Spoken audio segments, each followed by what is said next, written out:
नमस्ते बच्चों।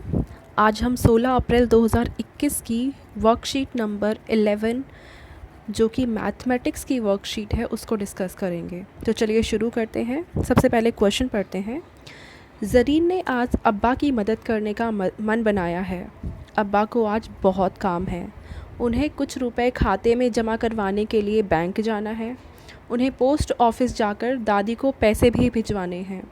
कुछ ख़रीदारी करने के लिए बाज़ार जाना है और अपने दोस्त के लिए रुपए वापस लौटाने भी जाना है। उन्होंने ज़रीन को एक कागज़ पकड़ाया और कहा, जल्दी से नोटों को अलग अलग करके रख दो जिससे मुझे आसानी हो जाए। ज़रीन को यह काम बहुत मज़ेदार लगा।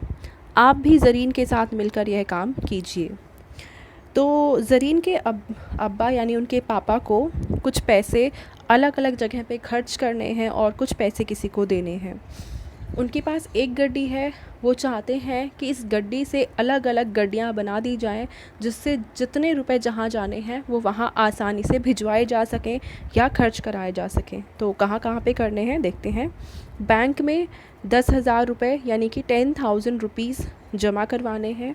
फिर बाज़ार में खर्च करने हैं 9,425 रुपये यानी कि 9,425 रुपीज़। दोस्त को भिजवाने हैं 3,050 रुपये 3,050 रुपीज़। दादी को भिजवाने हैं 5,600 रुपये यानी 5,600 रुपीज़। और दूसरे काम यानी अन्य कामों में जो खर्च करने हैं वो है 4,571 रुपये 4,571 रुपीज़। तो ज़रीन को अब पैसे अलग अलग करके रखने हैं। बैंक में जो पैसे रखने हैं वो 10,000 रुपये थे और ज़रीन वो काम पहले से ही कर चुकी है। 2,000 2,000 2,000 के वो 5 नोट रख चुकी है। 2,000 के 5 नोट को कुल मिलाकर पैसे होते हैं 10,000 रुपये। अब हमें क्या करना है कि बाज़ार में जो खर्च होने वाले पैसे हैं उनको अलग करना है, यानी ज़रीन की हमें हेल्प करनी है वो कितने रुपए कैसे अरेंज करेगी। तो सबसे पहले देखते हैं बाज़ार में खर्च करने हैं 9,425 रुपये यानी कि 9,425 रुपीज़ यानी कि पहले 9,400 देन 25 रुपीज़। अब यहाँ पे अगर हम देखें हमारे पास नोट्स कितनी कितनी होती हैं, तो सबसे बड़ी होती हैं 2,000 की नोट्स, उससे छोटी होती हैं 500 की नोट्स, उससे छोटी होती हैं 200 की नोट्स, उससे छोटी होती हैं 100, फिर 50, 20 और 10। और अगर हम सिक्कों की बात करें तो सिक्के होते हैं 1 रुपए के, 2 रुपए के और 5 रुपए के। 10 और 20 रुपए के भी सिक्के होते हैं। तो सिक्के रखें 10 रुपए के या 10 रुपए का हम नोट रखें उससे फ़र्क नहीं पड़ेगा। तो चलिए हम ज़रीन की मदद करते हैं कि बाज़ार में के लिए अगर उसे पैसे रखने हैं 9,425 रुपये तो वो क्या कर सकती है। पहले तो 200 रुपये, फिर 2,000 रुपये, उसके बाद फिर से 2,000 रुपये, 4,000 हो गए, फिर 2,000 वो और रखेगी, 6,000 हो गए, फिर से 2,000 और रख देगी, ये हो गए 8,000 रुपये। अभी भी 1,425 रुपये बच रहे हैं तो वापस से 2,000 नहीं रखे जा सकते हैं। तो अब यहाँ पे वो 500 के 2 नोट रख देगी, 500 प्लस 500, तो ये हो जाएंगे 9,000 रुपये। अब उसे रखने हैं 425 रुपये, तो 400 करने के लिए वो 200 के 2 नोट रख सकती है, यानी 200 प्लस फिर से 200 कर देगी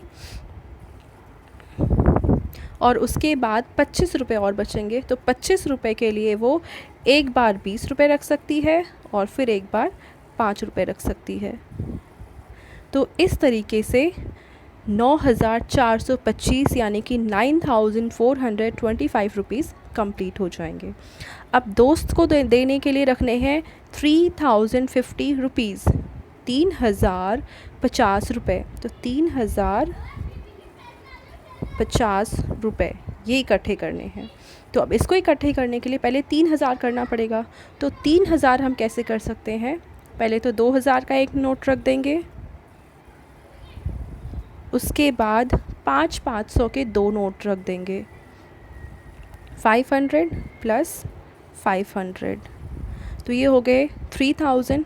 अब उसको 50 रुपीज़ और चाहिए, पर यहाँ पे हम देखते हैं 50 रुपीज़ का नोट भी होता है, तो अब सीधा हम यहाँ पे 50 रुपये और रख देंगे। तो ये बन जाएंगे 3050 रुपीज़, यानी कि 3050 रुपये। अब दादी को जो पैसे भिजवाने हैं वो हैं 5600 रुपीज़, यानी 5600 रुपये। तो ये हो जाएंगे 5000 और आगे है 600 रुपये, तो ये हो गया 600। अब 5000 बनाने के लिए हम 2000 के पहले दो नोट रख देंगे, एक नोट, यहाँ पे दूसरा नोट, ये 4000 हो गए। अब 500 के हम यहाँ पे दो नोट और रख देंगे, 500 जमा 500, तो ये बन जाएगा 3000, सॉरी ये हो गया 2000 प्लस 2000 4000 और ये 5000। अब 600 रुपये हमें और रखने हैं। तो अगर हम 200 की 3 नोट और रख देते हैं, यानी कि 200 जमा 200 जमा 200, तो ये हो जाएंगे 600, यानी 5600 रुपये दादी को देने के लिए रख दिए गए हैं ज़रीन के द्वारा। अब हम देखते हैं दूसरे काम में उसे इकट्ठे करने हैं 4571 रुपये, यानी कि 4571 रुपीज़। इसको हम लिखेंगे कैसे, पहले नंबर्स में 4000, फिर है 500 फिर 71 4000 करने के लिए हम 2000 के 2 नोट्स रख देंगे, ये हो गए 4000, यानी कि 4000। और 500 करने के लिए हम सीधा एक 500 का नोट रख सकते हैं, ये हो गया 4500। अब हमें चाहिए 71 को हम 50 प्लस 20 कर सकते हैं, ये 70 हो जाएगा, यानी कि 50 प्लस 20। अभी 1 रुपये और बच रहे हैं, तो 1 रुपये का हम यहाँ पर सिक्का रख देंगे, तो ये आ जाएगा 4571 रुपये, यानी 4571 रुपीज़। अब सेकंड क्वेश्चन यहाँ पे पूछा हुआ है, क्या आप नोटबंदी के बारे में जानते हैं? अपनी टीचर या मम्मी पापा की मदद से बताइए कि कौन से नोट चलन में बंद हुए थे और कौन से नोट नए आए थे। तो 2016 में नोटबंदी की गई थी। इसका मतलब है कि पुराने समय जो नोट चलते थे उनको बंद किया गया था और नए तरह के नोटों की शुरुआत की गई थी। जैसे कि पहले 2000 का नोट नहीं होता था और अब 2000 का नोट शुरू किया गया। तो इस तरह से नोटबंदी को 2016 में शुरू किया गया था। पुराने नोटों को बंद करके नए नोटों की शुरुआत की गई थी। Thank you.